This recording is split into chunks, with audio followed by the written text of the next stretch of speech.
우리 애가 안 하니까 남의 애들도 안 할 거다라고 생각하시는 분들이 많아요. 그리고 어떤 분은 일부러 설파하고 다니시는 분도 있어요. 아, 요새 누가 토플 공부해? 그래 뭐 하지? 내신학원 다니면 되지? 저러고 고등학교를 가면 과연 좋은 대학을 갈까? 최상위권 학부모들은요, 다 준비시켜서 보내요. 토플을 시험을 안 봤더라도 지금 봐도 110 이상이 나오도록 해요. 입시가 바뀔 때마다 바뀐 방향의 틀에서 똑똑하게 공부를 시켜서 보내시라는 거예요.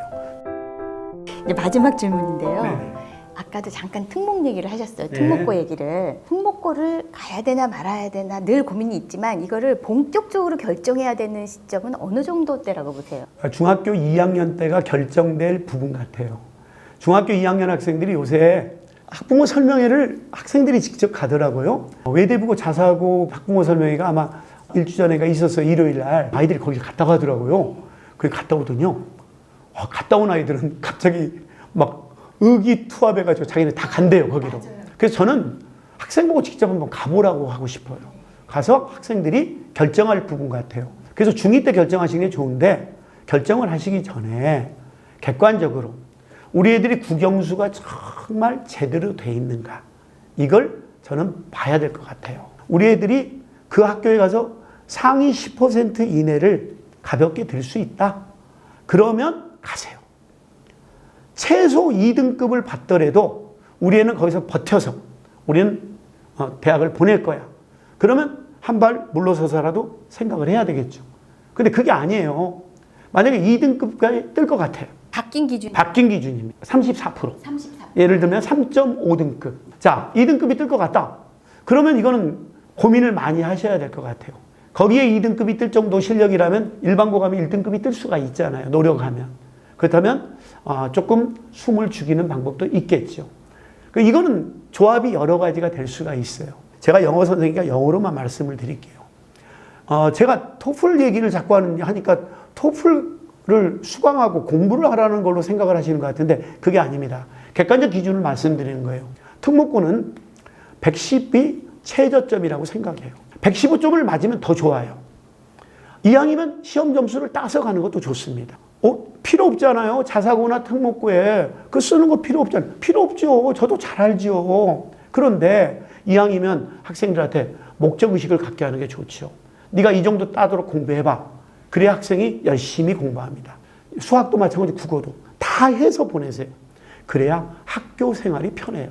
학교 생활이 편해야 학교에서 하는 활동이 잘하게 돼 있어요. 학교 활동을 잘하는 학생이 무조건 이겨요. 학교 활동을 왜 못할까요? 그 학생들은요, 공부를 안 하고 가서 그래요. 그때 가서 팀 짜야지. 뭐 개인지도 받아야지. 어느 학원 없어? 이거는 이미 그 학생들은 루저가 되는 거죠. 그러니 힘들 거라는 거죠. 물론 그걸 극복하고 되는 학생들도 있겠지만 얼마나 힘든 여정을 겪겠습니까? 우리 애들이. 그래서 특목고는 그 정도가 좋다라는 거예요. 그럼 일반고는 어떨까요? 일반고를 갈 학생들도요, 4대 영역은 반드시 하세요. 그리고 명문고를 지망한다. 가만히 보세요. 어머니들이 이걸 생각을 하시는데 우리 애가 안 하니까 남의 애들도 안 할 거다라고 생각하시는 분들이 많아요. 그리고 어떤 분은 자기 애가 안 하니까 남의 애도 안 하게끔 일부러 그걸 설파하고 다니시는 분도 있어요. 아, 요새 누가 토플 공부해? 그래 뭐 하지? 내신학원 다니면 되지? 이런 말 하시는 분들 가끔 봐요. 저는 사실 대놓고 뭐라고는 못해요. 학부모님이니까. 근데 제가 속으로 그러죠. 걱정이다. 저러고 고등학교를 가면 과연 좋은 대학을 갈까? 자, 최상위권 학부모들은요, 학생들을 어떻게 보내냐면요, 다 준비시켜서 보내요. 일반고. 예, 일반고도 토플을 시험을 안 봤더라도 지금 봐도 110 이상이 나오도록 해요. 최소 105점 이상을 해서 보내세요.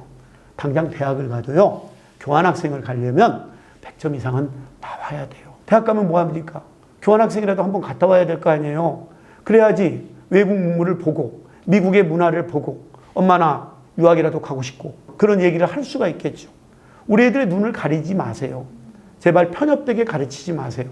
영계과학고를 보낸다고 해도 영어를 시켜서 보내세요. 잘 영어를 시켜서 보낸 학생들이 거기서 최우수가 되더라고요. 우리 애들 중에 5학년 때 이미 KMO를 따놓고 이런 애들이 있더라고요. 영어 우리 토플 공부를 하러 와요. 근데 토플을 너무 잘해요. 나는 천재인가 했는데 그렇지가 않더라고요. 부모님들이 너무 현명해서 잘 시켰던 거예요. 어느 한 과목도 게을리지 않더라고요. 국어도 너무 잘해요. 그럼 이런 애들을 고등학교에서 얘네들 어떻게 이길까요? 이기기 어렵겠죠. 근데 얘네들이 영재고를 안 간대요. 저한테 뭐라고 하냐면 6학년이 됐는데 자기네들은 자사고가 목표래요. 그럼 이런 애들을 어머니들 자사고 외고에서 만날 거란 말이에요. 그럼 그 애들과 경쟁을 해서 이길 수 있나요? 어렵겠죠. 이걸 생각하신다면 지금도 늦지 않으셨어요. 중3 이상은 제가 이런 말씀을 드릴 필요가 없어요. 왜냐하면 현행 입시대로 하시면 되니까. 근데 중2 이하는 다르다는 거죠. 제발 부탁드립니다. 제가 부모된 입장으로 제가 우리 애들, 어머니들한테 이런 말을 많이 해요. 학생들을 입시가 바뀔 때마다 바뀐 방향의 틀에서 똑똑하게 공부를 시켜서 보내시라는 거예요. 준비가 된 자가 반드시 결실을 얻습니다. 제 얘기가 좀 기분 안 좋게 들리셨다면 여기서 용서를 빕니다. 그러니까 특목고 설명회를 가서 동기부여를 아주 네. 충분히 시키고 그렇죠. 그 다음에 구체적인 목표치를 제공하는데 그게 특목고는 110점, 일반고라 하더라도 105점까지 딸 수 있다면 영어에 대해서는 더 높으면 더 좋아요. 예. 최소라고 최소. 얘기하기 조금 미안하지만 그래도 최소. 일반고에서는 105점 정도 준비를 하고 가면은 영어에 대해서는 준비를 충분히 하고 고등학교에 진학하게 되는 것이다. 혹시 학부모님들한테 더 하시고 싶은 말씀 있으세요? 저학년이든 중학교 2학년이 됐든 반드시 4대 영역은 토플을 안 하시더라도 4대 영역은 손을 떼시지 마시고 그중에 특히 스피킹과 라이팅, 리딩 이거는 정말 잘해서 보내세요. 이게 우리 학생들의 무기가 될 겁니다. 이거는 시대를 초월해서 어느 시대에서도 그랬습니다. 우리 학생들을 누구보다 제일 앞선 길로 되도록 해주십시오.